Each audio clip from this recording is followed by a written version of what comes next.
Zell. Present. Labor Representative Julian is absent. Mayor Marine. Here. Councilmember Merrill. Thank you. Mayor Nearing. I'm here, thanks. Councilmember Peterson. Here. Thank you. Mayor Roberts. I'm here. And Councilmember Schweddy. Present. Thank you. Chair, we have a quorum of board members. For our board alternates, we have Councilmember Gallagher in attendance here in the room, and that concludes roll.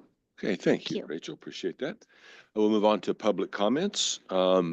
Each speaker has 3 minutes to provide comments. Remarks must be relevant to community transit services, programs, projects, or activities. We'll start with in-room comments. Is there anyone in the room that would like to provide comments for the board of directors, please? Anybody in the room going once or twice? Okay, we'll move on then to online comments. We can do those by the raising of the hand. I believe if you're online and you'd like to speak, please just show us by the raising of the hand.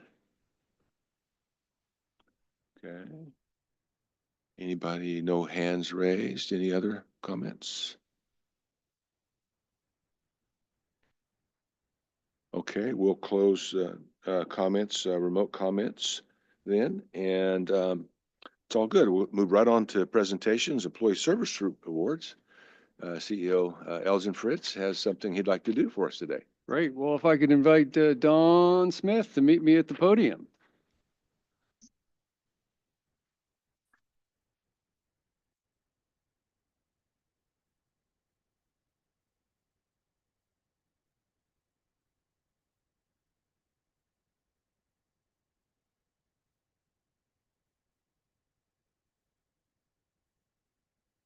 Hey, how about that? Switch works. Well, it brings me great pleasure today to invite Don up here because he is celebrating 20 years as a community transit employee and mostly coach operator.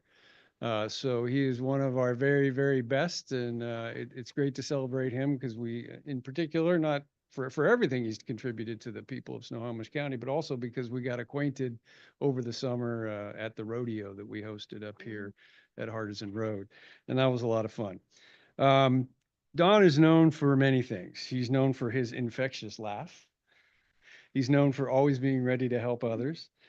He's done just about every type of coach operator work that we have in our entire system. He connects easily with his passengers and his colleagues. At work, he is prompt, proactive, professional. He's always smiling. He greets others with genuine attention and affection.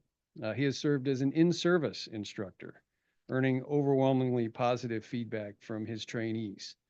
And if you go to the careers page on our website, or if you've seen our outdoor advertisements or our digital recruiting ads for coach operators, it is his smiling and gregarious face that you see attracting new talent into community transit. So his importance to the agency goes far beyond just driving a bus and helping customers. We have hired over 200 drivers in the last several years, and it is because of our marketing and it is because of the way we show up in trying to attract talent here, and Don's a big part of that. So I thank you for that as well. Let's see. In 2020, he received an Employee Excellence Award, and he said he was speechless and grateful for being recognized and profoundly appreciative to work with such wonderful people here at Community Transit. This year, he was presented with a Safe Driver Award, driving over 1 million miles in the course of 18 years without an incident. Outside the workplace, he's a traveler, a hiker, and a dog lover.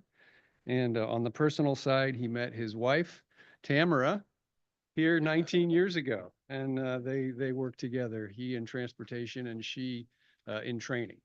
So we're lucky to have both of them. So Don, I would like to congratulate you on making 20 years, being a safe driver. And thank you. We got some hardware.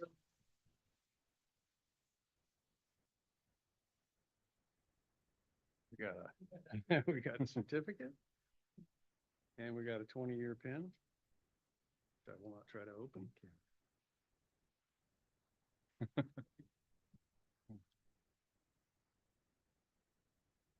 Check it. All right, thank you. You want to say a few words? No, just thank everyone for having me. And it's been a wonderful 20 years working for CT. It's a great company. I always tell that to people. It's a wonderful company to work for. And I love driving, I love people, and most of all, I love service to our community. So, you know, it it it shows. For 20 years I've been here doing it. So, and I still love doing it. So thank you guys. Appreciate it.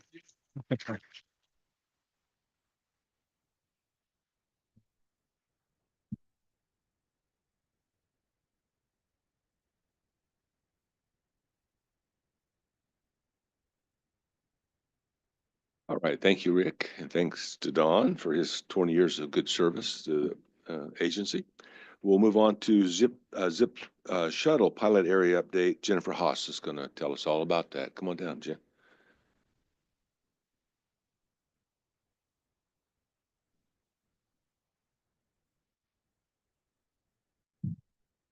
Good afternoon.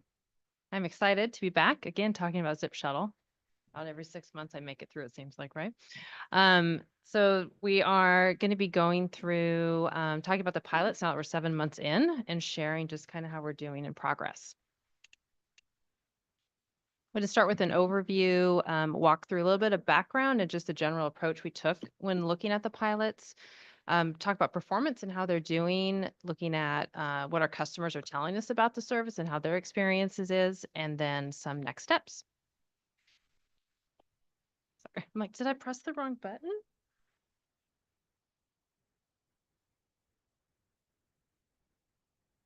Just shows that I don't really have control. Perfect. Whoops. There we go. So as I mentioned, we are 7 months into the pilots in Arlington and Lake Stevens and Darrington. Overall, customers are very happy and pleased, and we'll see in a little bit, ridership is showing that, and customer feedback is showing that. We are already exceeding our customer and ridership growth targets for the end of the year, just 7 months into the pilots, which are great. And we continue to have a very collaborative cross-functional product team within community transit that is consistently looking at how do we optimize the service based on customer feedback to continue to improve it within the pilots. And that's a photo. We recently had a photo shoot for Zip, so you'll see some new photos, which are actual customers, which is amazing, right?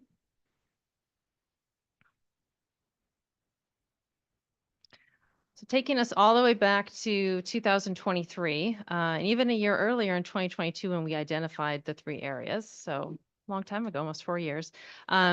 Early in 2023, we stood up within each community what we call a working group, which is essentially important, influential community voices within each area, businesses, institutions, human resource organizations, and they helped us design and build the service structure within each community. We did broad-based community surveys and collected feedback.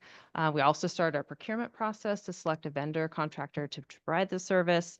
That carried us into 2024 when we completed that procurement and awarded it to Via Transportation to operate the pilots for us. And then we launched on a very cool day on December 17th, 2024 in all 3 areas, which was exciting. Got it right in at the end of the year. So popping into the green box is where we are now. We are operating the pilots. As I mentioned, we're 7 months in. In the spirit of true pilots, we continue to iterate and improve and ask for customer feedback continually. We actually have a sign that's inside the vehicles that says, if you notice bugs, we want to hear it and tell us. And it gives a QR code of how to do that. Like we are actively seeking that from customers. And then as we conclude into the end of this year, we'll look at evaluating each of the 3 pilot areas, moving towards final pilot recommendations early in 2026. As a refresher, here are the 3 pilot zones for Arlington, Darrington, and Lake Stevens. They all operate from 5 a.m. to 10 p.m. with the exception of Darrington has slightly shorter hours from 6 a.m. to 8 p.m. And those are all daily. 6 vehicles operate both in Arlington and Lake Stevens. We have 2 vehicles operating in Darrington. And then they're all around 10-ish square miles for service areas. In comparison, our Alderwood zone, which has now been in operation for about 2.5 years is about 4 square miles. So these are all significantly bigger zones.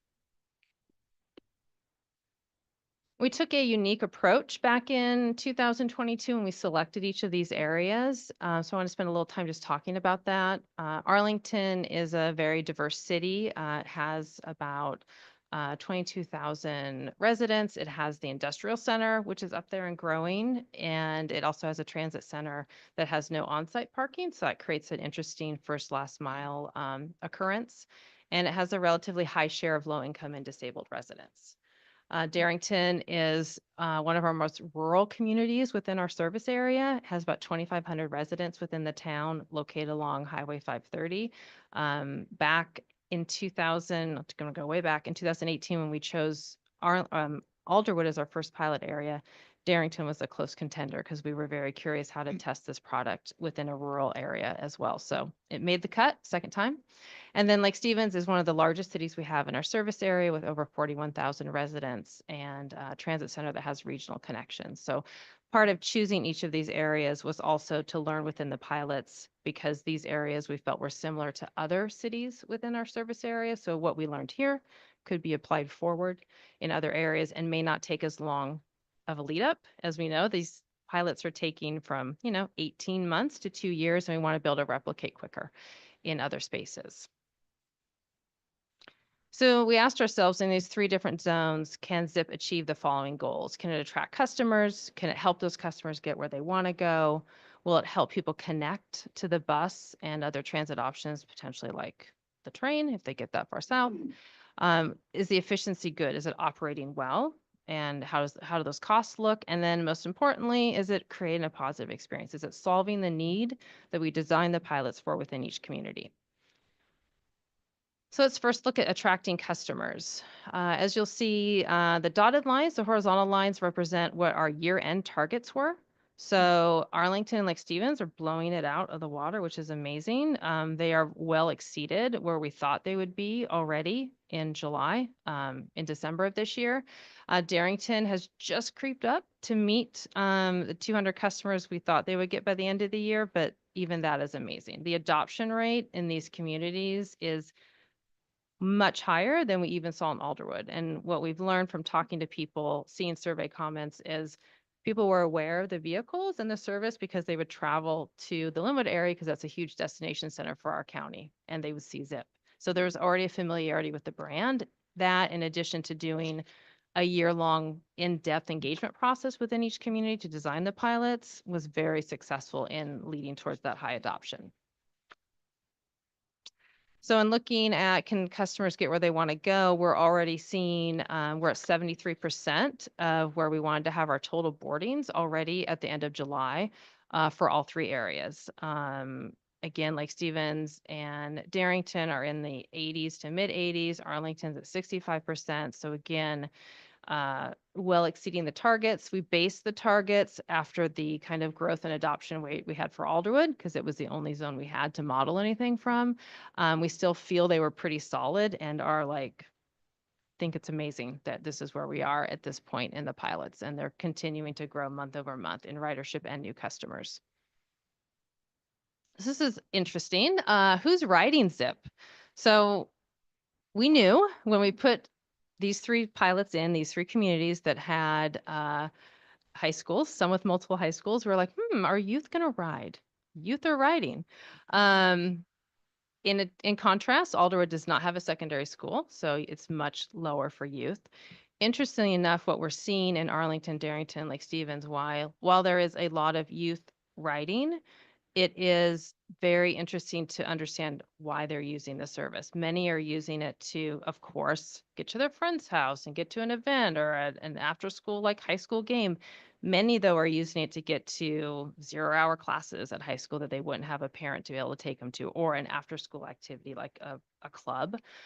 We've even heard from some teachers that students who are currently unhoused, who couldn't consistently get to school, are able to use the service and now get to school consistently. So yes, youth are using it a lot, which is great. It's a free service for them, but it's also really meeting a need for an audience that we hadn't quite defined, and we're learning through these pilots, which is really interesting. So this looks at why are people using Zip? It's great. 29% are using it to connect to other services within other transit services, most likely the bus. This is a great number this early in the pilots. In contrast, in Alderwood, we're about 35%, and that is a huge area with a lot of bus service and light rail. So the fact that we're already seeing almost 30% in these areas, which already have fewer routes, that's great. Like people are finding it and using it kind of for that first last mile connection. We're also seeing that people are using it for flexible trips, for recreation. This again is very common across all three cities. That's why we didn't break them out, because the aggregate was very common across all three areas and is also very common in Alderwood. So it tells us that for this particular product, people do like to use it for short trips within their community to get around for errands, doctor's appointments, those kind of things. Interesting also to kind of point to the slide before, if we look at the very last bar, which is get to school, yes, 18% are identifying that way from the survey that we did in June. But again, we don't feel like, we had a fear at one time this might be a competitor replacement for Yellow Bus. We're not seeing that. Kids are still using it to access school, but again, I think a lot of it's for some of the reasons I stated earlier, and teenagers do oversleep, so I'm sure that is also happening occasionally, those who have had teenagers. We're also seeing that Zip is really helping customers connect, and it's helping them connect in a way that they wouldn't be able to take their most recent trip without Zip. So about 25% of riders who are either youth or seniors or have disabilities stated in their survey that they would not have been able to do their most recent trip without Zip. So it is really filling a gap within communities, and we are learning that people do really travel a lot within their own spaces. 3 to 10 miles within their home is a very high frequency for needing to get around. Let's look a little bit about, or talk a little bit about efficiency, how well the service is doing performance-wise, and look at some cost numbers. So we set some targets for what we define as productivity, and that essentially means how many people is each vehicle carrying each hour, right? So the horizontal lines again are where we were trying to get to by the end of the year. So if we start with Darrington, we had a productivity target of 1.5, which means we want about 1.5 people, even though you can't divide people, I understand, but 1.5 people per vehicle per hour. And we're basically already at that target in July. Arlington, Lake Stevens is already exceeding that. We had a target of 2.5 boardings per vehicle per hour. They're exceeding 3.5. Some days we're already over 4. Which again is amazing. For contrast and comparison, in Alderwood, when we had a prior vendor before we had VIA, we would have productivity at about 2.2 was the best. So our theory did prove well in choosing a different contractor with a more robust technology and platform and ability to do better route planning, that we're seeing that in the pilots. And also we're seeing in Alderwood. Alderwood is easily at 3.5 to 4, kind of on average daily. And then this one slide is, I think, really fun to talk about. So again, this is a shared service, right? This is not, you're in it by yourself. You're only in it taking solo trips. This is, we're trying to aggregate as many trips together as we can to make it as productive as we can. So we set a target for Lake Stevens and Arlington. We want half of the trips that are out there to be shared. Darrington has a lower target of 15%, just because it is a smaller community. You need a certain level of just density to be able to realize good percentages for shared trips. And as you'll see in July, Darrington is almost at our target. And again, these are year-end targets. And we're about 44%, I think, for Lake Stevens and Arlington. So we're almost there at the 50 mark. This is light years to where we were with Alderwood with the prior vendor. If maybe remember for a previous presentation, we would max out about 12%. So again, like changing to a different technology platform has really proven itself, especially in areas that have lower density. We're already seeing such high percentage of trips being matched together, which is great. That's what we want to see. Helps bring our costs down. And speaking of costs, everyone likes to know how much things cost. So when we think about microtransit, we consider, and again, we're still learning in this space about how much the cost per trip should be, but we use as a guideline, what is a fixed route? What's a bus trip in the same area roughly cost per trip? So when we look at Zip and Darrington, we're looking at about just under $48 a trip. In comparison, the Route 230, which runs up there, is about $86 per trip. Looking at Arlington, we're averaging about $21 a trip. The Route 220 is very close at just at $22. Lake Stevens is our lowest so far, just a little bit above $19 per trip. Comparatively, Route 280 is at 31. And then we threw Zip on here in Alderwood just for comparison of a regular service that's been in for about 2.5 years. It's running about $4 less than a comparative local route, the 112. This is just a guideline we use. We're getting better at understanding microtransit and cost expectations as we're doing the pilots, but this is kind of an industry standard that a lot of agencies use, is keeping it in line with what their fixed route service is. And then just for interest, for those curious, on the very far side, we look at our other products at Community Transit. Paratransit, our DART service, runs about $82 a trip. And again, these numbers are from 2024. Vanpool is about $15. Swift Blue is about 10. And another very popular local fixed route, the 101, is about 19. Talk about what our customers are telling us. So we did, as I mentioned, our first customer survey in June of this year of about 800 recipients. They gave us a net promoter score of 67. Again, this is the question when someone asks, like, would you refer this to a friend or family? They rated us very favorably. The average is 67. You'll see some of the areas are a little above and a little below that.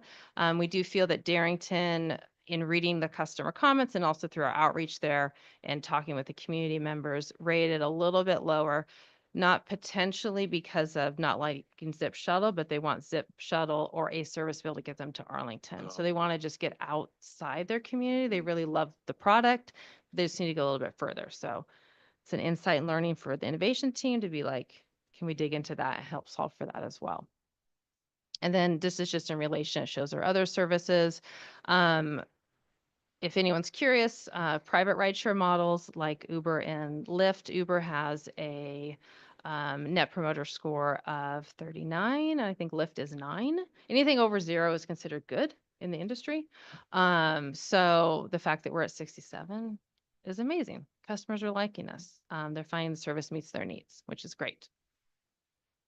Looking at customer satisfaction. So when we did the survey, we have lots of categories. And what did people tell us about how well they like the service? If you'll see in the green, we got a lot of good feedback around cost. We know people love it for cost and convenience and ease of being able to book the service. So we weren't surprised in seeing all of that in the green. We also weren't surprised in seeing that wait times and availability of rides were our biggest pain points. Those are the ones that we continue to work on to see how we can optimize the service through the service hours and distribution of service hours to bring those wait times down as much as we can. We're also learning within these areas still what is an expected or tolerated wait time.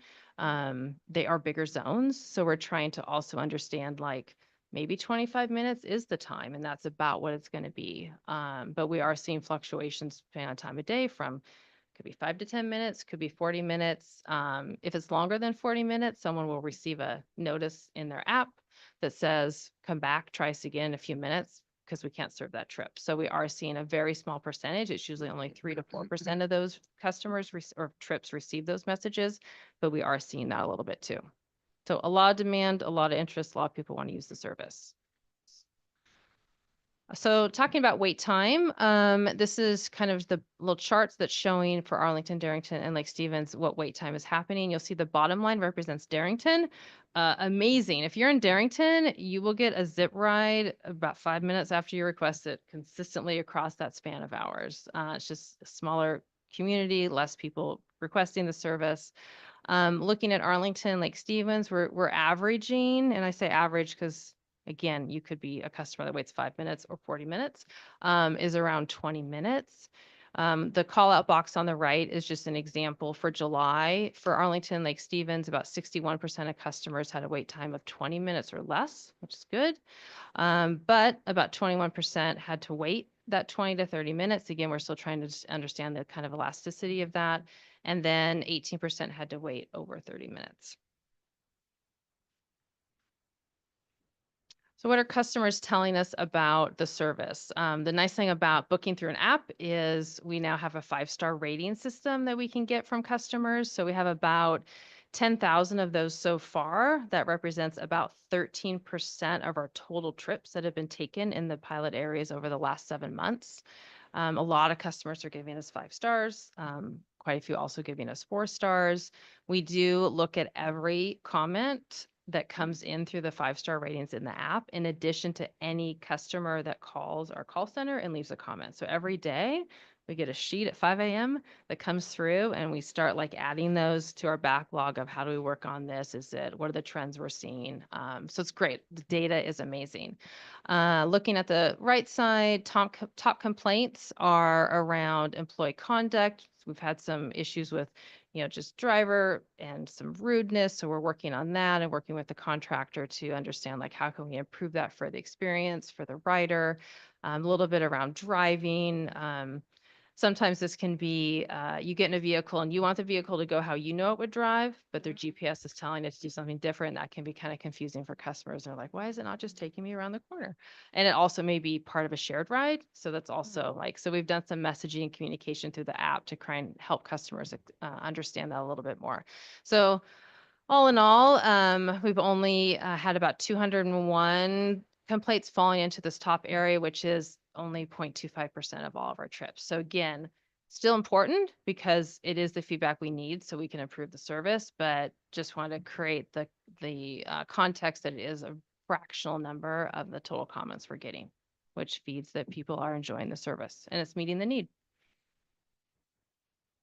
So looking at next steps, we have council presentations coming up. The next couple of weeks will be next Wednesday in Darrington, and then in Arlington on the 15th, and in Lake Stevens on the 23rd. So we'll be doing similar presentations, but some more deep dives into specific data for each city. And then, as I mentioned at the beginning, working through the evaluation process the end of this year to be able to bring pilot recommendations forward in early 2026. And that is all I have, and I'm happy to take any questions. Okay, Jen, thank you so much. Questions from board members? Mayor Marie. Thank you. Thank you, Jennifer. So I'm just curious, looks like about $20 per rider cost, but over double for Darrington. So I'm just, is it because you have to calculate the driver in the car going to and from Darrington? Okay. And there's fewer trips, so yeah. you do the math, a little higher Your cost. trips. Mhm. Okay. All right. Board members, other questions? Megan. And then Then Mayor John. Neary has his hand too. I appreciate that you're doing presentations to the council, to the cities. That's a great idea. And then I had mentioned when you did the briefing to the subcommittee, Darrington's going to be getting a expansion of broadband. So hopefully that'll help with using the app, and that should be coming in the next year or so. That's great. And then if you look, so I know there was only like 200 riders or so in Darrington, but if you look as percent of population, so as percent of that 2,500, it's more like 8%. So not necessarily that they're all residents, but for Arlington, that was around 7.5. So it just Darrington looks sad to be on that bottom line for ridership. The percentage is but right there. percent of population, yeah, a lot of people seem to be using it. So it definitely seems more popular than that line shows. So. Yeah, no, that's a good, I like that. Sometimes percentages can't be good, but that is a good percent example. And the adoption rate in Darrington has been very impressive considering they don't have a lot of regular local network of bus service. And so getting them to kind of understand and want to use the service and feel like safe and comfortable and understanding it's been amazing. I don't want to have favorite communities, but it is one of my favorites. Just small towns like that, it's hard to beat. Very good. Thank you, Councilmember Dunn. Mayor Naring. Thank you. Great presentation. There was a slide that showed, Mayor Marine referred to this, the cost per trip or per boarding. I don't know if we're able to. Was that, I wanted to make sure I understood that. I believe it said per boarding, not per trip, but is that accurate or? Yes, for boarding. So are we saying that the Zip in Arlington or Lake Stevens is an even better example?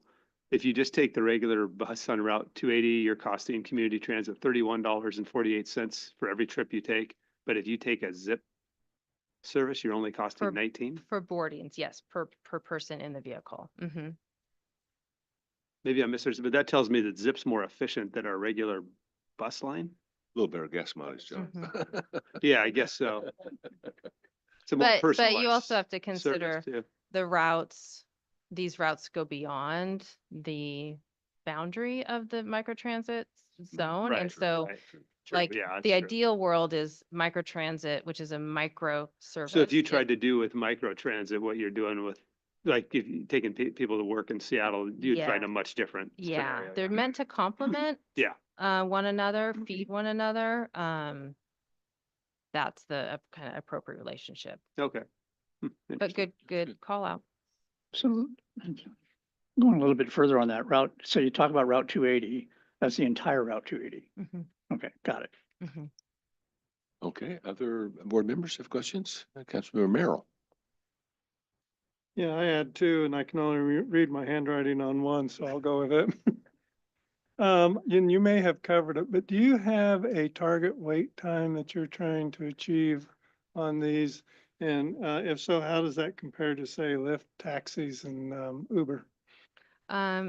Probably not nearly as fast as private rideshare. The target that we can pretty consistently hit in Alderwood is 15 minutes because it's a smaller zone. We are still learning in the pilots for the other three because they are 2 to 2.5 times the size of Alderwood, what those acceptable like tolerances for wait times are. So we're kind of seeing what are the averages, what are happening during peaks and non-peaks, what are customer comments being, what are customers kind of tolerances for accepting how long they're willing to wait.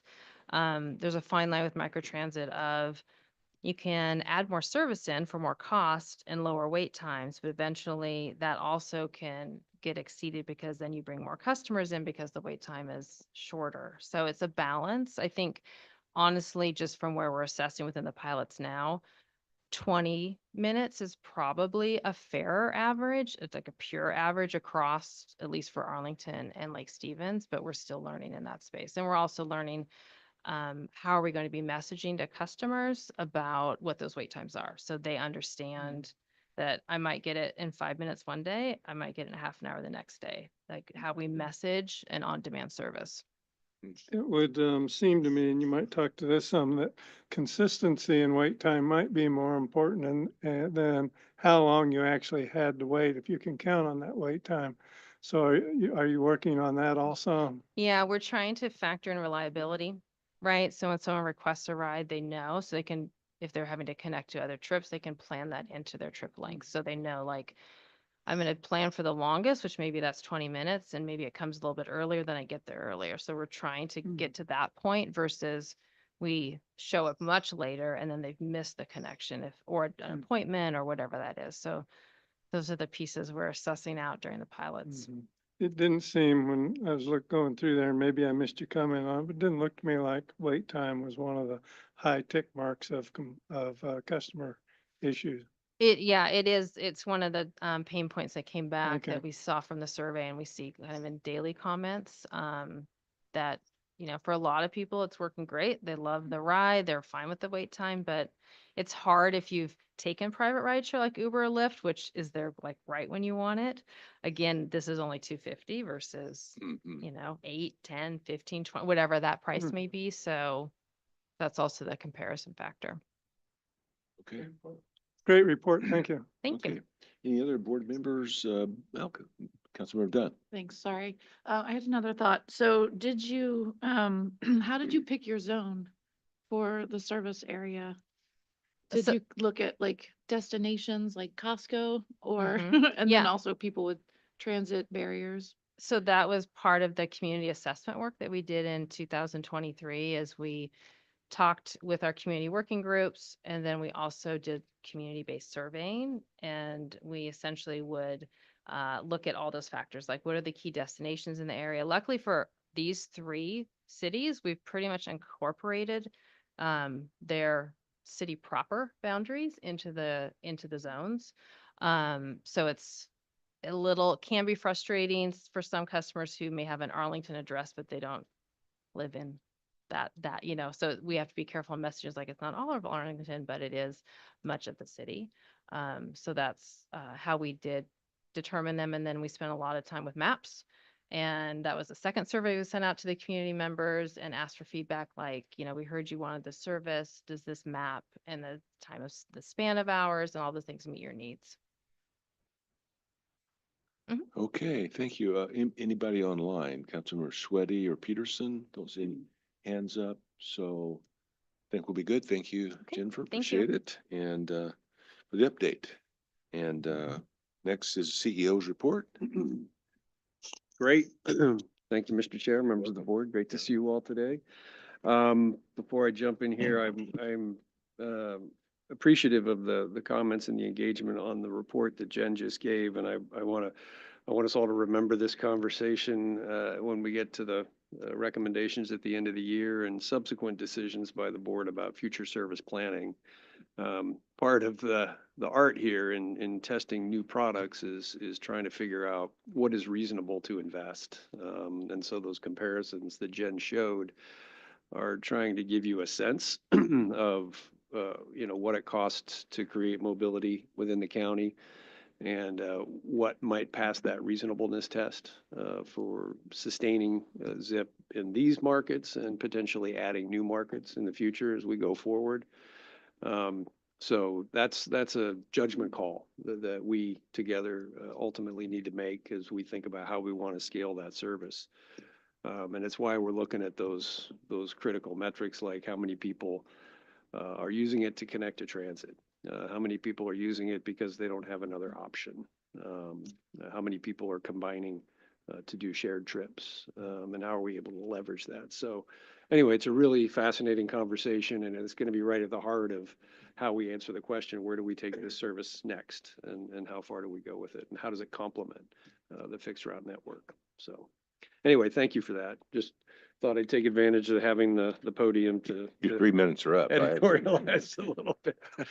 As far as my my monthly report, you've got the written report in front of you, and it's relatively brief this month, but wanted to start by highlighting and providing an update on the August 16th shooting incident that we experienced with the Swift Orange Line in Mill Creek. Anytime you experience an incident like this, it is a gut punch to the system, to the employees, to the whole organization. And so we're continuing to process the aftermath of that. Part of that is included working very closely with the Mill Creek Police Department as they investigate. There's a lot of interest in this incident from outside the organization, as you might expect. We've had multiple requests by media outlets for information, including the video of the incident. And once the Mill Creek PD released its hold on that video related to its investigation, we were obliged to release it. And so King 5 received it on Tuesday. I think they ran some coverage here over the last couple of days. That's precipitated additional requests for that video. And so we expect and anticipate to see additional coverage over the next few days and maybe into next week.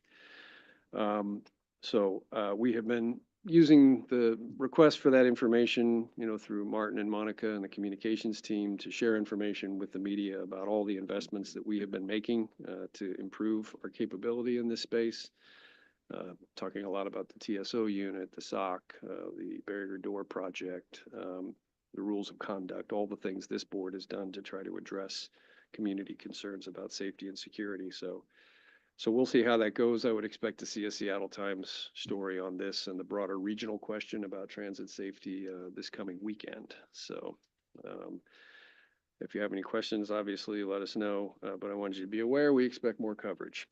As far as agency activities at the industry level, a couple weeks ago, I attended Sound Transit's groundbreaking along with Roland and Jim and the ops team. Sam was there to break ground on the Bothell bus operations and maintenance facility that will support the Stride BRT service and ultimately the ST Express service once Sound Transit's in a position to take that over. And that was a lot of fun and good to celebrate them moving into the BRT space. Washington State Transit Association, of which I'm a member of the board, held its annual conference in August down in SeaTac. These aren't always super eventful. We get together, we talk about agency issues, we share information and stories and learn from each other. But this one was notable because we entered not one, not two, but three competitions at the state rodeo. And we won all three, and we won the grand prize for driving and maintenance at the state level. Matt Chomjak, who you've heard of before, defended his title in the 40-foot driving competition. Abner entered the 35-foot competition. I think it was his first time competing, and he won, which was amazing. And then the maintenance team, under Mike's leadership back there, this was their second or third go at this, and they've been climbing the ladder the last couple of years, and they won this year. So we got to sweep the grand prize at the industry. So community transit is making a mark out there at the industry level and setting standards every week. So congratulations to the competitors and their leadership team over there. Lots of fun to celebrate that.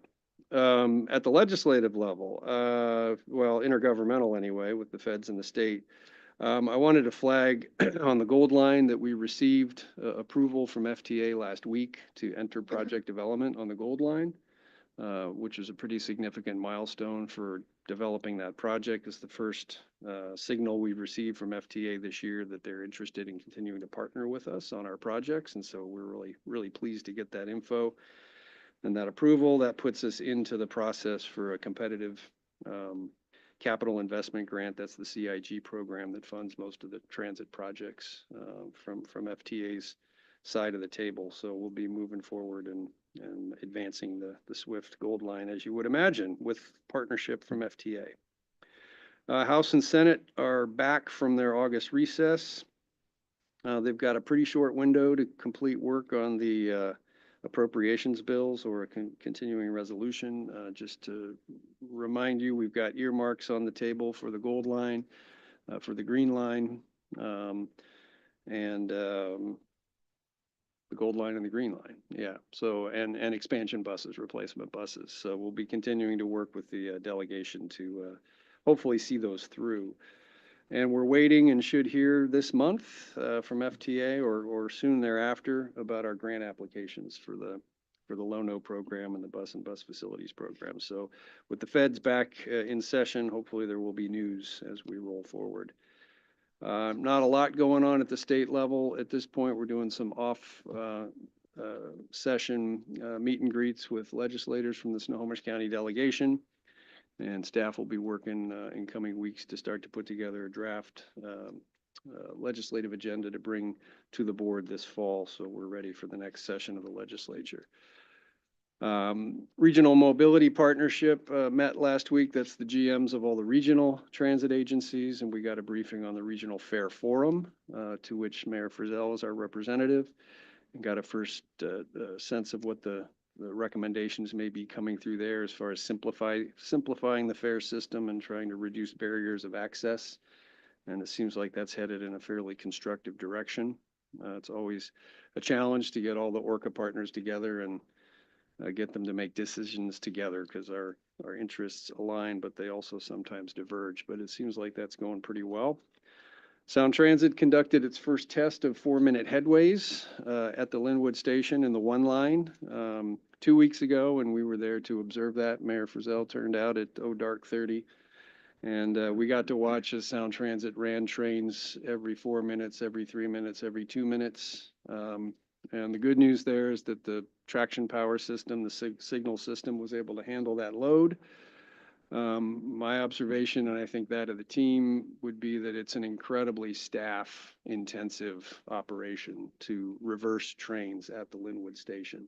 So you have a lot of Sound Transit personnel on the platform, moving trains back and forth, commingling with customers. And once we get to that point, it's going to be interesting to see how it all works. But I'm pretty impressed with the level of investment and attention that Sound Transit's giving to making that process work smoothly.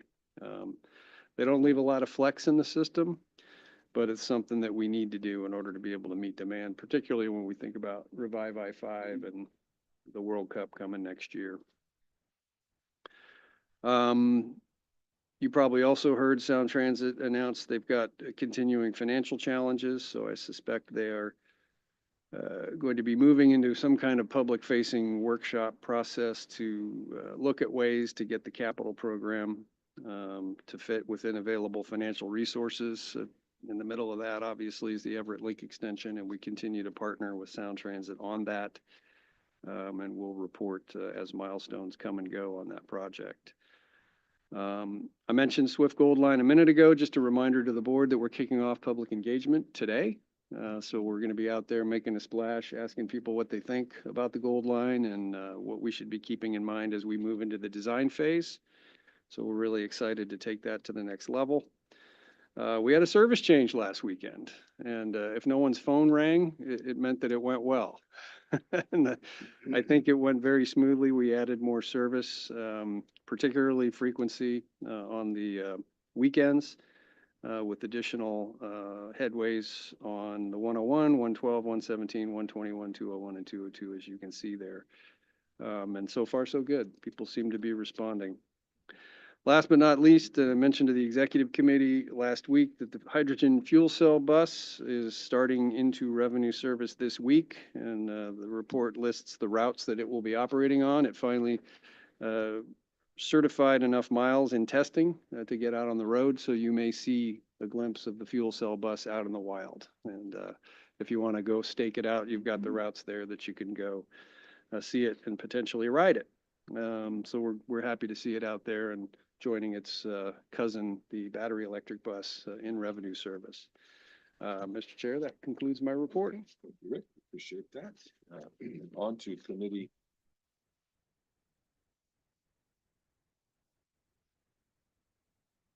Met on August 21st. Mayor Frizzell, Councilmember Daughtry, Councilmember Merrill, and I attended. The CEO report, as was just shared, was provided. The next committee meeting is scheduled for September 18th at 11:30 a.m. And that leads us to the Finance, Performance, and Oversight Committee. Mayor Frizzell. The Finance, Performance, and Oversight Committee met on August 21st, 2025 in a Zoom format. Councilmember Daughtry and myself attended.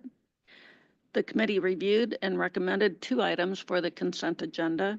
Approval of the 2025 monthly expenditures and payroll vouchers will be items 7C through G on today's consent agenda, and an award for RFQ 2025-093 double-decker bus parts. Quarter 2 2025 financial report unaudited was presented by Sally Stouffer, Deputy Chief Financial Officer, presenting that report, and a copy of the report is included in our packets. Olivia Woods, Director of Research and Analytics, presented the Quarter 2 2025 performance report, and that report is included in your packet. And the sales tax report for 2025. In July 2025, we collected approximately $17.2 million in sales tax revenue, approximately $70,000 less than budgeted, and a copy of that is in your packets. The average cost year to date through July 2025 was $3.20 per gallon, while the average cost per gallon budgeted for 2025 was $4. So we have a favorable variance of 80 cents per gallon year to date through July. The next Finance, Performance, and Oversight Committee meeting is scheduled for 2 o'clock on Thursday, September 18th, 2025 via Zoom. Thank you, Mayor Frizzell. Appreciate that. Strategic Alignment and Capital Development Committee, Councilmember Merrill. Yes, the Strategic Alignment and Capital Development Committee met remotely over Zoom on August 20th. Meeting was attended by Mayor Marine, Councilmember Dunn, Councilmember Schweddy, and Labor Representative Julian, and myself. The committee reviewed and forwarded one action item to today's agenda, award of RFQ 2025-67 Swift BRT Gold Line Corridor Preliminary Design. The committee received one informational update regarding the ZIP pilot update that was just presented by Jennifer Haas. The next meeting for the Strategic Alignment and Capital Development Committee is scheduled for Wednesday, September 17th at 2 p.m. Thank you. Thank you, Councilmember Merrill. Appreciate that.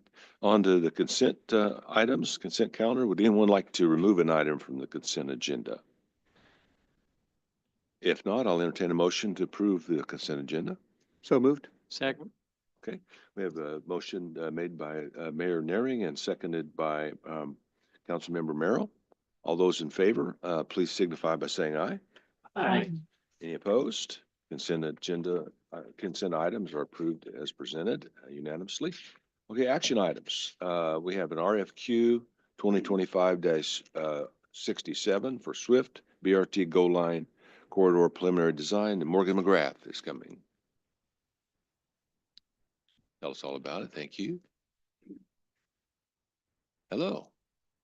You speaker on? Microphone. That's always the trick there. All right. Now you can hear me? Yes, sir. Perfect. Thank you. You'd think I'd get the hang of this by now. Well, good afternoon. I'm excited to be coming back to the board for one of the next Gold Line milestones. So this is the Gold Line preliminary design. Part of our RFQ, request for qualifications, the scope of work included quite a bit. So beyond just general project administration and kind of project management that the consultant will be helping us with, the first step is really getting data collection. And this is going to help us answer a lot of the questions that we have around the center running concepts and design, and kind of laying that base level map for them to build on. So that will be in the data collection period of time. They'll be compiling all the different as-builts that exist today for the roadways, utilities. They'll then go out and do some drone imagery to then build from. Then that will allow us to kick off the conceptual design. That will be 10%. And what we're doing in that phase is we have 3 different station locations that we're looking at, and the 3 different alternatives. So that's going to be in the dedicated lanes area of Everett and Marysville. We'll be kind of building that up and taking a look at all the different impacts, the property needs, utility impacts, kind of culminating that into a big decision matrix to compare all the different alternatives. Running parallel path with that, we'll also be doing a traffic assessment. And so that will be really determining and building off of the work that we've already done to date, identifying all of the different impacts for general purpose as well as for transit, left turn restrictions, travel times, pedestrian safety, bike safety, those types of things. It'll be pretty robust. In between, once we get the conceptual design and the traffic assessment done is when we'll kind of break. We'll be meeting with all the jurisdictional partners that we have, and then we're planning on doing our phase 3, so this will be next year, of engagement after or between the 10% design and then the 30% preliminary design. So also during the 10% design, we'll be getting updated renderings and graphics to demonstrate kind of what the areas could look like with the center running lane configurations. Those will be both still and animated imagery. We'll then move forward into preliminary design. We'll get 30% plan sheets, specifications, updated renderings, cost estimates, you name it. Those types of things will be in that phase. Environmental review, the consultant will be helping us with both NEPA and SEPA documentation and all of the required reports that are needed to be submitted for review and approval. And then lastly, they will be helping us with the community and stakeholder engagement, that phase 3. So they'll be helping with the online open house, any sort of postcards, mailers, display boards.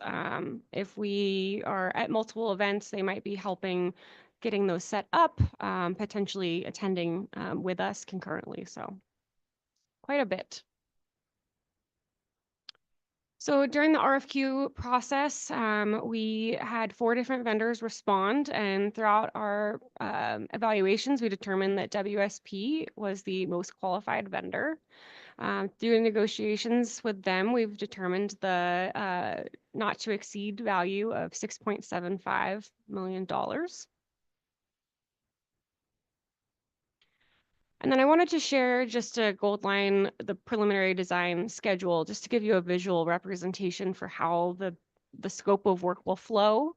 So we're envisioning we'll kick off the project, and then that first step is really gathering the data collection that we can then build, start building the conceptual designs, and then starting that traffic assessment. And then that will give them enough time to start kind of working through those environmental reports, and then we'll move into preliminary design. We're anticipating that this process could take around 14 months or so.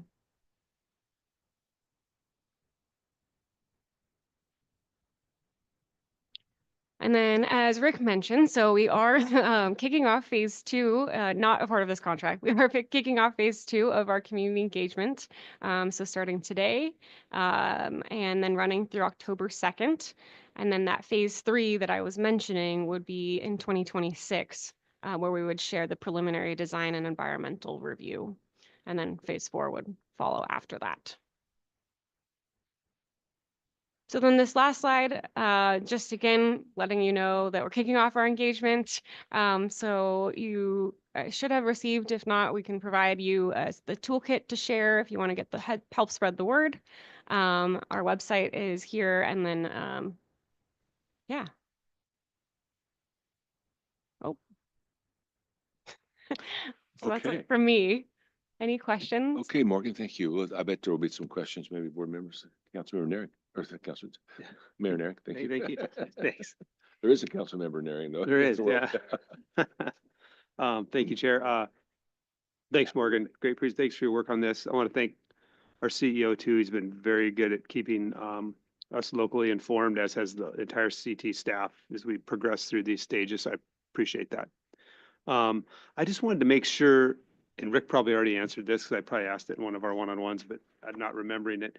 So when you do the 30% design and you do all this work, and I realized, and you mentioned, you know, that design work will include the center running lane. As you know, there's multiple options.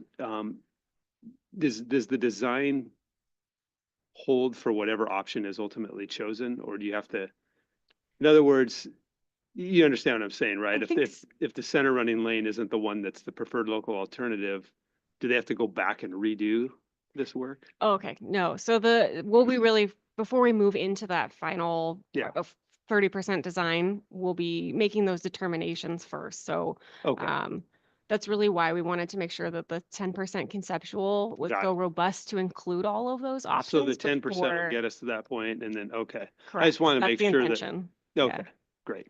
I just want to make sure the work has a nexus to whatever we finish with. But anyway, thank you. Thank you, Mayor Naring. Other questions on the dais by chance? I can't see online, but any hands up there? Okay, I don't see anything there. So we would entertain a motion then, someone. I'll make the motion. Okay. Mayor Naring. I'll move that the Board of Directors authorize the Chief Executive Officer to negotiate and award a contract to WSP USA Inc. for a not to exceed amount of $6,750,000 for the Swift BRT Gold Line Corridor preliminary design. Second. Motion made by Mayor Naring. I didn't hear the second. Mayor Marine. Thank you. Second by Mayor Marine. Mayor Naring, anything else you'd like to say about the project? Just thanks, CT. Obviously, this is of significant importance to, well, not just Marysville, but Marysville certainly it's of significant importance to us. And I think that methodical way that community transit's going about this is healthy, and there's been some really good information provided so far. And I think this is a great next step. Perfect. Perfect. Any other comments? Comments online? Anybody else have anything that they want to say here? I see Councilmember Schwetty's got her microphone off. Anything there? Any comments there, Jan? No, I'm good. I'll wait till they come to Arlington. Okay. All right. Let them have it then over there. That's all good. Okay, I think we have that pretty much vetted. Then all in favor of approving RFQ 2025-07, 067? Please. Aye. Aye. Please signify by saying aye. Aye. Any opposed? Aye, aye, aye. Aye. Passes unanimously. Thank you, Morgan. Appreciate your help. Thank you, guys. And thank you to the board members for approving that next step. And that leads us on to the chair's report. Hey, I got to throw out the first pitch of Doc Sox game. Went That's right over right. the plate, didn't it? It did. Did it? High heat. Uh-huh. Actually, it was a curveball, and I'm not sure if they ever found the ball. It did bounce a time or two on the way up, but it was a lot of fun, and It was. appreciated having Rick's family there, my family there. My friend from Linwood was there, and Mayor Frizzell. And who else am I missing? There was a couple, three others. But anyway, it was, Rachel? oh, Rachel was there, and Deb. Deb was there. That's right. It was a lot of fun, and I really appreciated And Henry. yeah, and Henry, yeah, it's awesome. And I think we almost won the game, right, before it was all over. But that was really a lot of fun. I appreciated that opportunity.